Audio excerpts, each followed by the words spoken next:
Ukrainian President Vladimir Zelensky snubs Mark Carney and Canada on the world stage. The Postal Union of Canada has been given notice that it's going on strike, and the eco-mentalists are now trying to interfere with Doug Ford's plan on building houses in Ontario. Perhaps they should be the ones that are living in the tent cities. Welcome back to the Canadian Shield. My name is Sterling.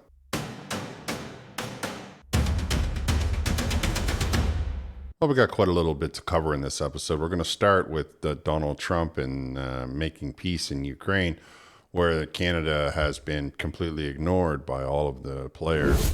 We just spent 2.5 hours talking to Vladimir Putin, and I think some progress has been made.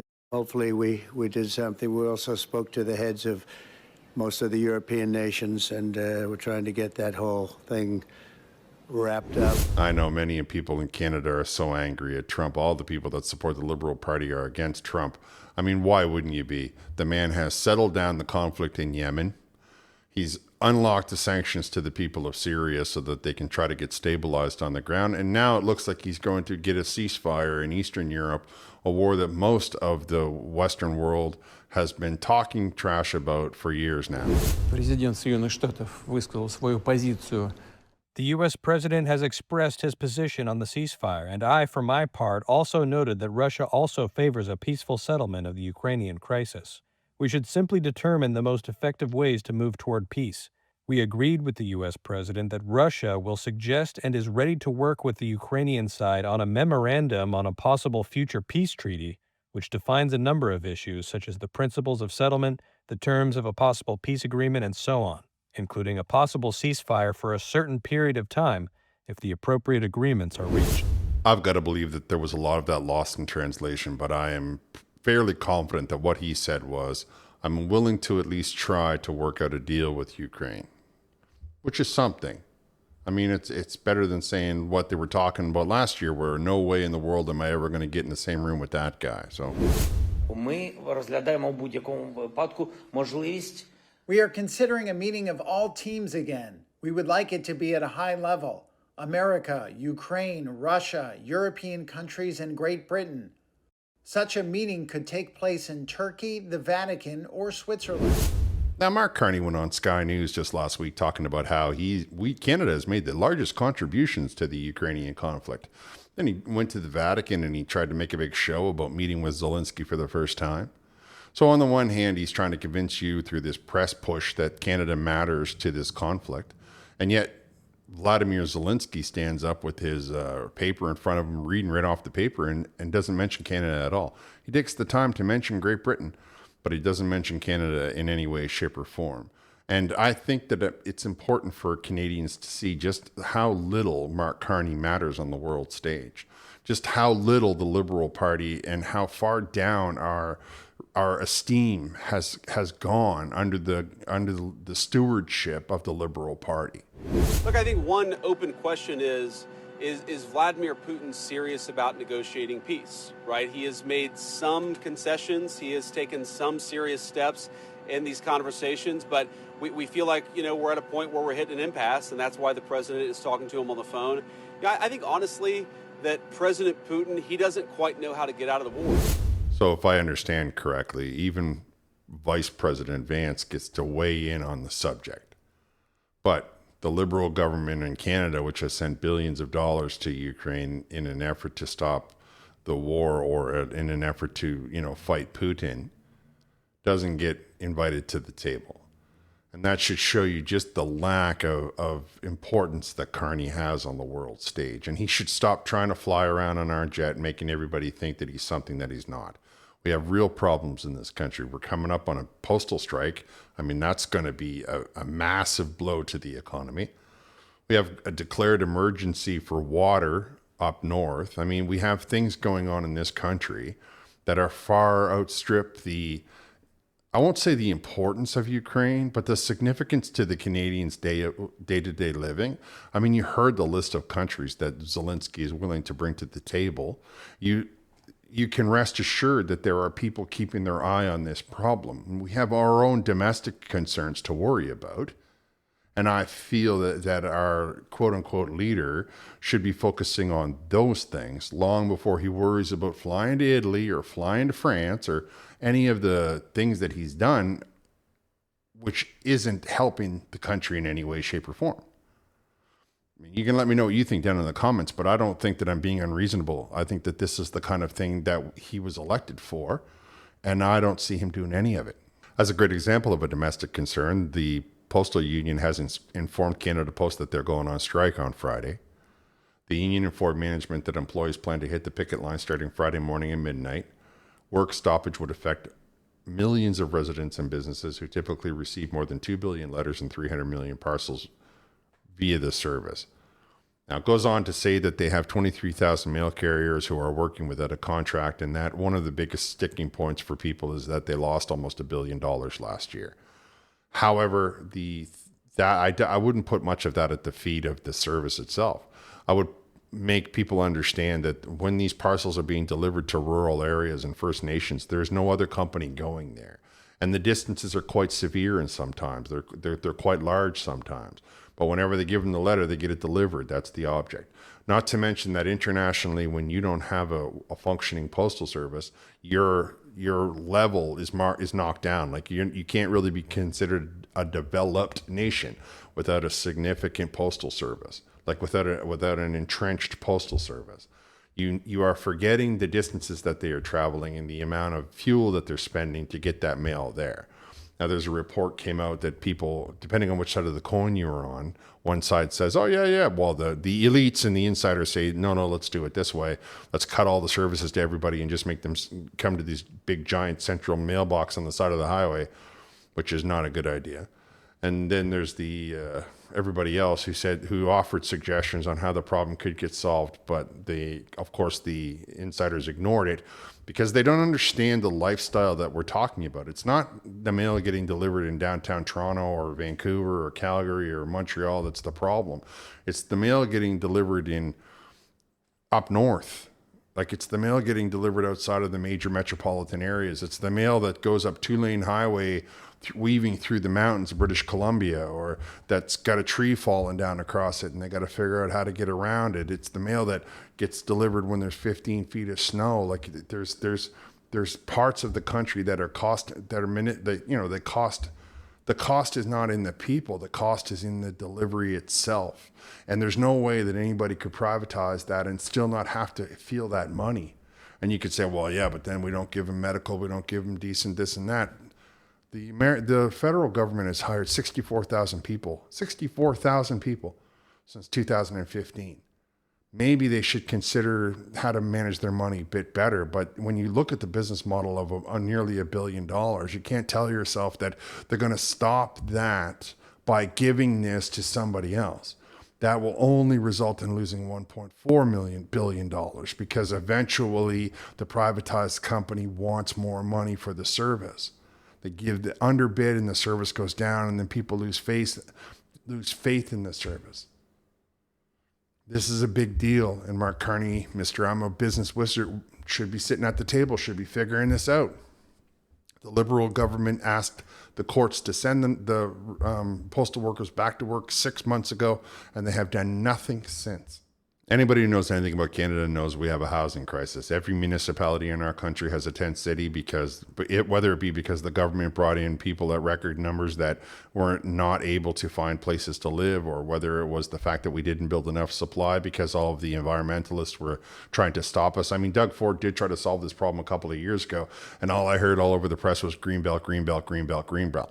I mean, maybe we should be looking at the negative impact of our corporate media on the solution of this problem. For example, Doug Ford introduced a body of legislation there last week called what they're calling Bill 5. And apparently it's got some shortcuts in it on zoning, and it's got some shortcuts in it on how to build the streets. And they're trying to introduce blanket costs, saying, it can't be more expensive than this. I mean, obviously those are some serious flaws. However, there are some, because he put the bill out, now the paper is manifesting anybody who doesn't agree with the legislation. And all the while, none of the housing is getting built, right? So here we have this paper called the Bay Today, and it's simply not fair for taxpayers to fill in the development charges gap, says the mayor. Aurora, Ontario, Tom Marakis, the mayor of Aurora, says Ontario's government plans to standardize development cost charges, part of a new development bill recently tabled could pass the cost of development onto the property taxpayers. The Ford government maintains the Protect Ontario Build Faster and Smarter Act, which is like a terrible title, will speed up housing and infrastructure development through a variety of measures, including standardizing development charges, streamlining planning for our transit-oriented communities, and working with municipalities on synchronizing road construction standards. And somehow, this city, this Aurora, this mayor has decided that he's going to interfere with that.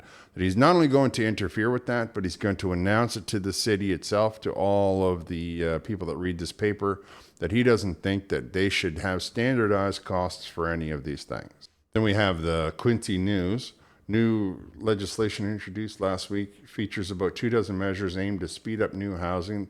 The provincial government has pledged to build 1.5 million homes by 2031, but stats show the Ford government is struggling to meet that goal. So one paper says it's really good, one paper says it's really bad, and then we have one saying that it's going to kill all the birds, which is kind of interesting. So this come out of CBC, of course, the number one divisive newspaper in all of the country.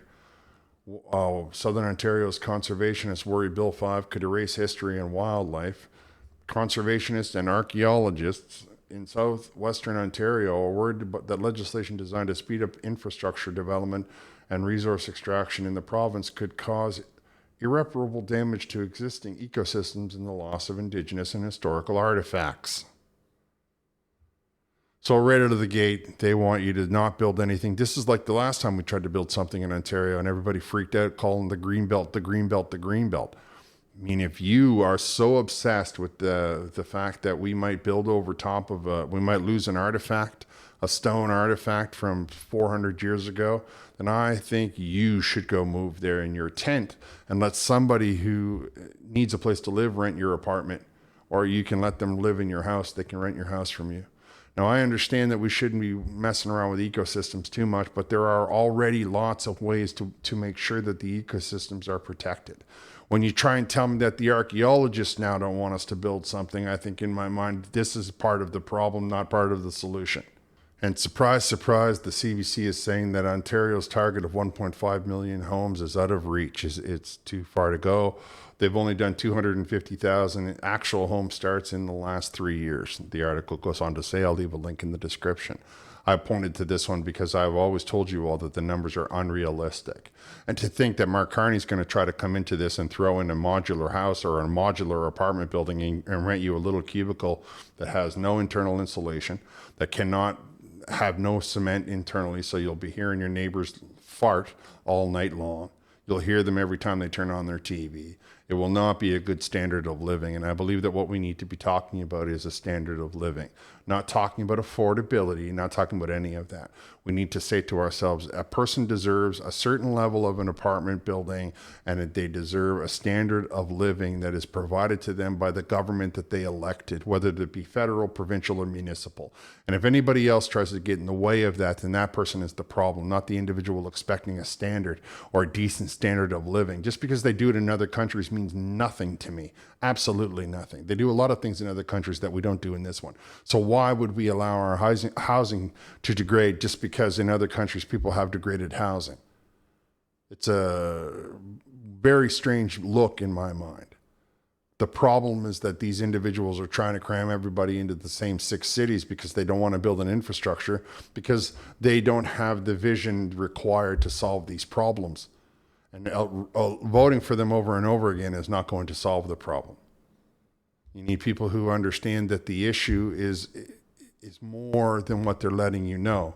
I mean, these guys all trained as lawyers, most of them. What would they know about building a house? They ask their brother or something like that. They Google it. Doug Ford saying he's going to put restrictions on how much things cost. Well, that's a ridiculous thing to say. You don't know what's been buried down there. You don't know how many rocks you're going to come across.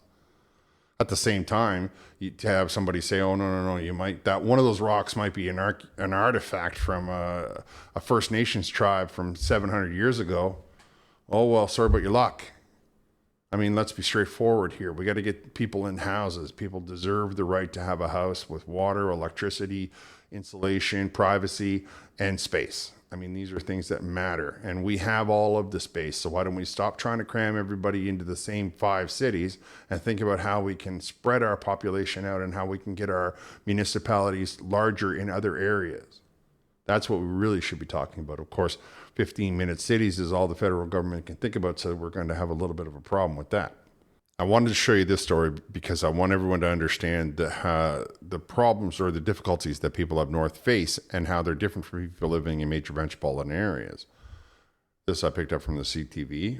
Nunavut Village declares a state of emergency over fire and water shortage. A northern Quebec village has declared a state of emergency after a fire destroyed 2 homes in the community, which has also been dealing with month-long water shortage. The municipality of, I'm not even going to try it, an Inuit community in the Nunavut region made a decision Saturday after crews struggling to contain the blaze that broke out around 3 p.m.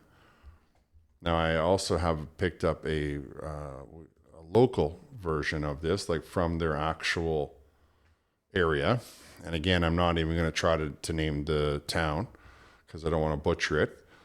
But they declared a state of emergency over a water shortage. The town's council declared a state of emergency Saturday, while the regional health board said some health center patients and elders will be moved to Montreal because of an ongoing water shortage. The state of emergency gives Mayor Lucy Qualingo authority to order the evacuation of residents, to call in the help of anyone deemed capable of assisting personnel already working on the problem, and to spend money needed to overcome the emergency. The village's declaration says, so it's a village. The council passed the declaration 4-0 on Friday, with 3 councillors absent from the meeting. The state of emergency will be in effect for up to 10 days. The village in Quebec's Hudson Coast has been dealing with water supply issues since March for more than 2 months because the main pipe that brings water from the river to the village treatment center froze in March. And you're like, what do you mean it froze? And I'm like, well, because it's so far north, the pipe isn't buried in the ground because it's frozen. So they put the pipes on the top of the ground. They just leave them, they're just right there. You could see them. And as a result, they get a cold snap and the water inside of the pipe freezes, and then there's no flow and they can't get it to melt. And so they're waiting for it to melt. And that's the kind of thing that is a problem when you live up north. Now, you want these guys to say, no, let me go 300 kilometers to pick up my mail. I mean, it doesn't make much sense. And when you're this far north, for all you know, the Postal Service is brought in on an airplane, which also is going to add to the expenses, you see. And now, I don't know necessarily that this village is built on the permafrost, but that makes sense in my mind. That's why it would be frozen, because it's not buried in the ground. One of the reasons we put it in the ground is so that we can keep it below the frost line and it doesn't get frozen. That's a kind of a thing that we do. Of course, you can't do that up north. They don't have there's so many things that they just don't have to make it look like it does down south. So here we have a great example of the lifestyle differences, though we are all still inside of the same country, and why I tried to tell everybody that what this country needs is a magnetic levitation. And you're like, well, there's only, 700 people in that village. It's not for the people. It's for the equipment that they might have been able to get to wrap around the pipe and put a battery on it to warm it up, like a heating blanket, or the equipment that's going to move up all the gyprock and all the lumber and all of the roofing for the 2 houses that burnt down that are now going to need to be rebuilt. The material and the equipment required is why we need these things, because they travel at 500 kilometers an hour in any weather, and they are great at covering vast distances quickly, and they also do it environmentally friendly because there's no emissions. So we could put basically an entire house inside of one of these things and get it up there in no time at all, because there are no roads. So the alternative is, you've all seen ice road truckers, or to try and shove it into the back of a small airplane and hope that it lands far enough, and then get a bunch of guys in pickup trucks to shuffle it back and forth. And Lord help us if the weather doesn't go and the road turns into muck, because it ain't a lot of asphalt. You can be sure of that. So I hope that kind of, gives you an idea of some of the concerns that we face as a nation, and how we want to tie this country together. Well, we can't all be thinking left to right all the time. We also have to be thinking, up to the northern part because they are part of this great nation, and we are obligated to try and solve all of our problems. Plus, the faster we can get a maglev into the northern parts of the country means that people that live in the south can actually live into the north and just commute into work in 60 minutes instead of it being a 3 or 4 hour or a half a day's trip. And that is also relevant because then you can build a house 2 hours outside of the city and you'll be there in 20 minutes. All right, I'm going to wrap here. Let me know what you think down in the comments. Thank you for listening. I'll talk to you next time.